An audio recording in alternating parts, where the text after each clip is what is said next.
Hi everyone, Alex here. So in today's session, we're looking at arrangement. I'm going to be looking at drums using one motion and creating different drum arrangements for different sections of a song. And Nicole's going to be looking at chords with you. And we hope you find it useful, and we'll see you again really soon. Hi guys, Nicole Justice here, and today I'm going to take you through one motion, but we're going to be looking at chords.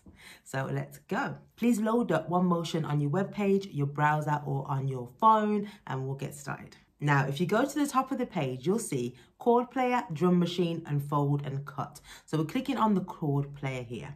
So if you already loaded it up and it's come up with the drum machine, because that's what you were using before, simply go to the chord player. Otherwise, if you go to the website, it will give you the option to go with the drum machine or the chord player or some other options. So we're in the chord player now, and as you can see, we've got volume. We also have instrument. Now we can change the actual sound, which is really cool, by clicking on it, as I'm doing now.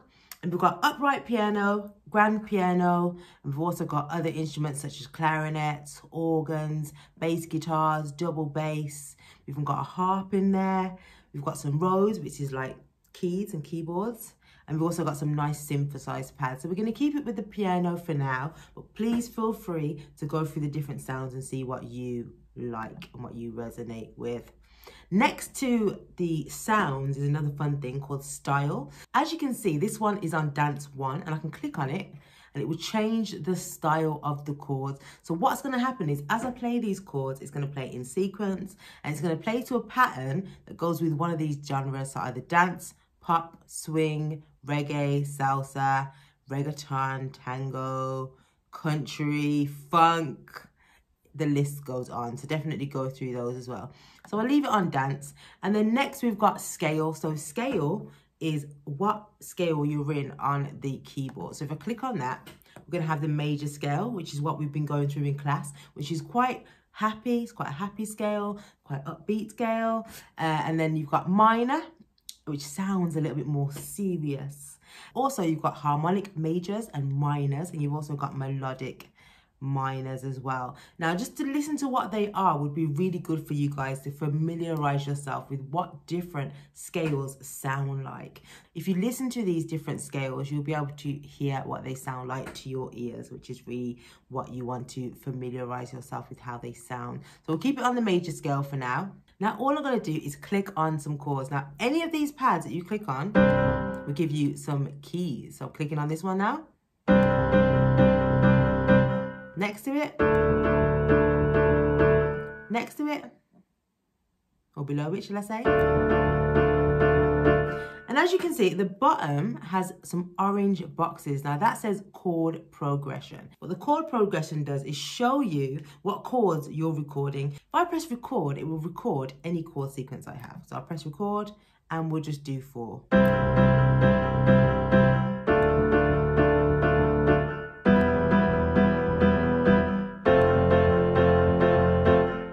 If I press play now, you'll hear that back.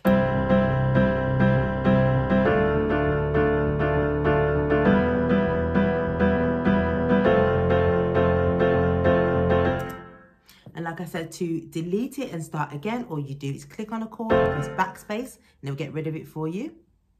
Or press record, and you record a new chord.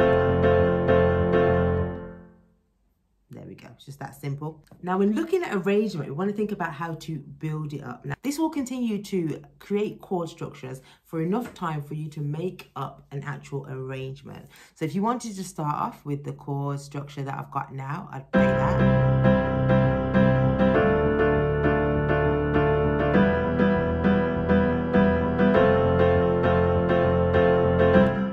Say that was your intro. We can now look for something for the verse.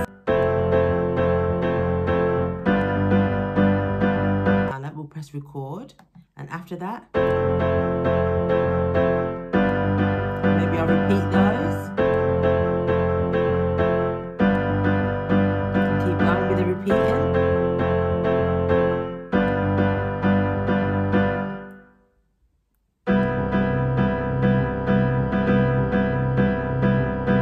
A play will have the intro and then a short verse.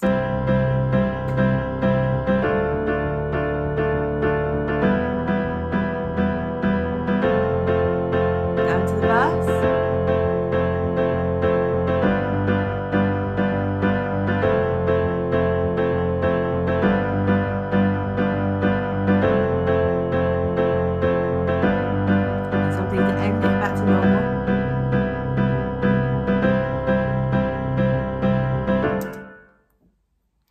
would do is put that C major, and I think I'll do that twice. So if I press record, it will give me that again.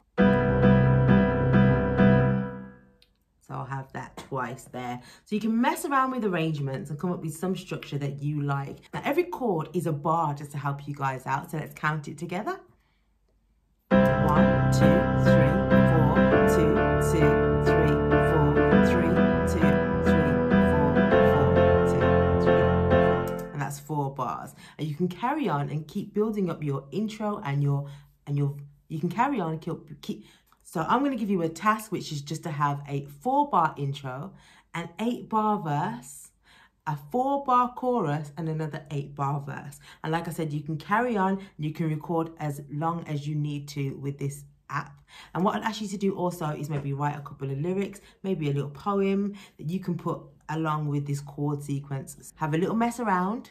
Have fun. The main thing for you to do today, guys, is really get to learn this part of the app, which we haven't looked at before. Look at different chords, look at different sounds, and look at different scales, and really have fun. Remember to find music that you like, to find sounds that you relate to, that you think are good. Find grooves that you like, that you can nod your head to, that you can write lyrics to, and I look forward to seeing you guys soon.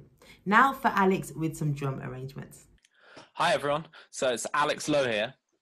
And in today's video session, we're looking at arrangement, and I'm going to be showing you some drum parts that might fit different sections of a song. So if we're looking at the arrangement of a drum part, so I'm using One Motion, and the screen that I'm just going to start with is this first screen, and this is a drum part for an introduction in a song.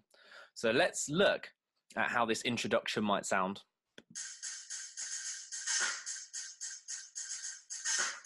So I'm just playing there the introduction drum part. And in today's session, we're going to focus on how we can develop our drum parts. So as you can hear in this, I'm just going to play it again.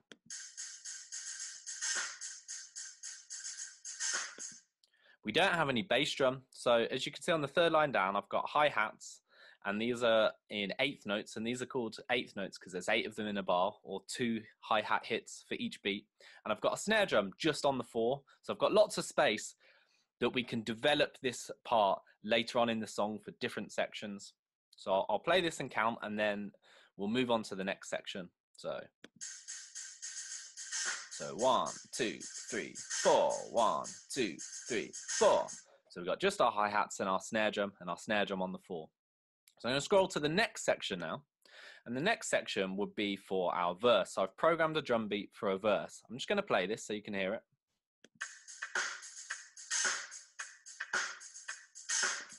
So the 2 main things you can hear, and you can see as well, I'll point to that, we've got a kick drum or a bass drum added on the 1 and the 3. We've also got another bass drum there. So we've got a lot more power now as the verse comes in. So a verse, thinking about arrangement, would be when singing or rapping comes in. And we've also got a snare drum on the 2 and the 4. So before it was just on the 4, now it's on the 2. I'm going to quickly scroll back to the introduction. There's your introduction. And now here's the verse. So we can see the bass drum and the snare coming in. Now what I'm going to do is scroll to another drum beat where I've added in some toms to our verse part.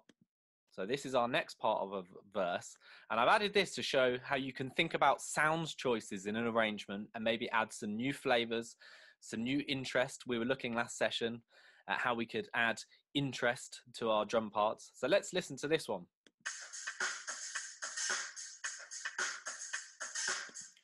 So I've added that in there for you so you can have a look at how you might develop a verse part. So by adding in some toms in this case, which I'm just showing there. So here's our first part of the verse. I'm scrolling back. That's without the toms. And now the next part would be if you wanted to add some extra flavors. So now I'm going to think about arrangement again and think where we might go in a song. Now often we go after a verse, we go to a chorus. So I've programmed in a drum part that you could use for a chorus. So here's the part. I'm going to play it.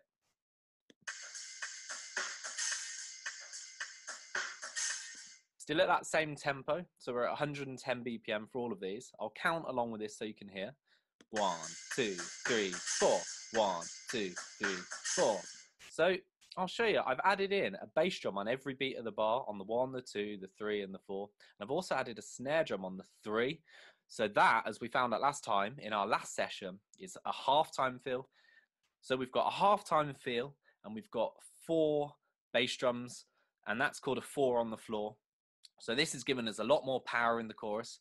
I've also thinking of sound choices. I've added in some ride and some crash cymbal. These have a lot more sustain and they make the part sound bigger and more open. So let's listen to this.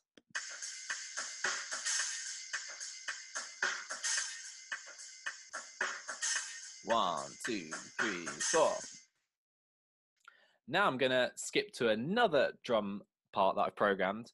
And often in a song, we might have a different section that we might call a middle 8 or a breakdown, or at the end of the song, we might have an outro. And in a section like that, we'd want another feel, another flavor in the drum part. So I'm going to scroll. So what I've thought about is we've had cymbals in all of our sections so far, so either hi-hats or ride cymbal. So to get a different sound and a different dynamic, so always thinking about developing our parts, I've gone for toms. So as you can see here, I've got 8th notes, so 8 hits on the tom. So let's hear this.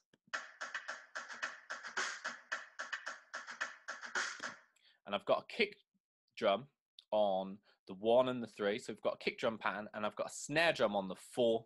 If I scroll back to the first part I put in, and then to the second part I put in, as we can see, in the introduction and the verse, I've got a hi-hat part. And then in my outro part, I've referred to that, but I've put that on the tom, on the floor tom.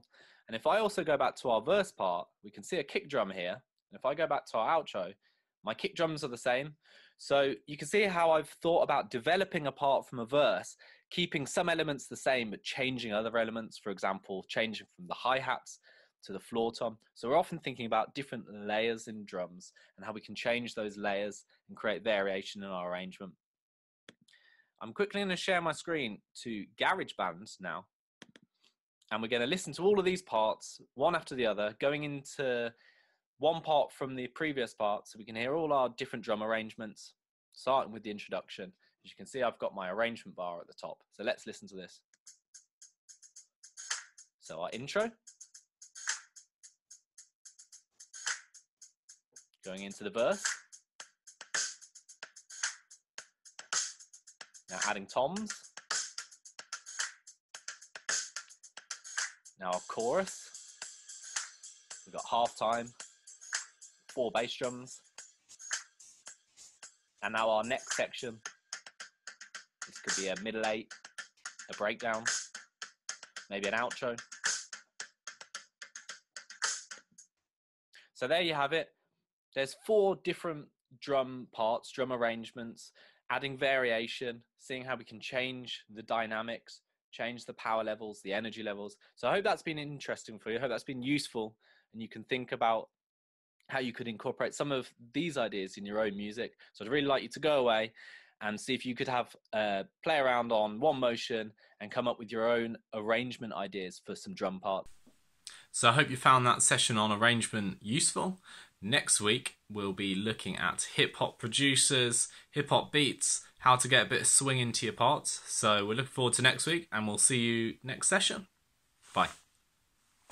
Thanks a lot for watching, guys. We'll see you soon. Bye.